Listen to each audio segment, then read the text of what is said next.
welcome to ETF Edge. I'm Pippa Stevens in today for Bob Pisani. We're now just weeks away from closing out a record year for the ETF industry, and so now we're looking ahead to 2025. Joining me now is Todd Rosenbluth. He is the head of research at TMX Verify.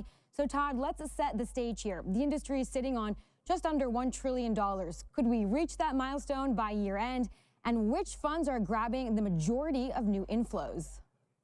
So we at Verify do think we're going to hit $1 trillion in net inflows. That would be a tremendous milestone and show those that have been sitting on the sidelines from an asset management standpoint and an investor standpoint that ETFs are here to stay. We're seeing strong interest in those broad S&P 500 ETFs. Vanguard 500 has already set a record for individual flows. IVV, the iShares product, also has hit that level as well. But we're looking towards the market broadening out in 2025, and we think equal weight strategies like RSP from Invesco, GSEW from Goldman Sachs, and even Astoria has an equal weight ETF that could get some attention. Let's still drill down on that a little bit further, because you are also expecting to see some new life next year in neglected parts of the market.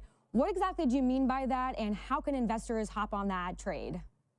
So small caps have been out of favor for much of the year, but we've seen small caps gain some traction in recent weeks, obviously since the election, and the potential benefits of taxes remaining low and getting perhaps even lower. Small cap ETFs like the iShares S&P 600 small cap ETF, IJR, is a higher quality way of getting exposure than that Russell 2000. We also like SFlow, which is a Victory Shares free cash flow small cap ETF. A little smaller in size. This is a relatively new ETF, but we think Victory Shares could be a player to watch in the ETF space.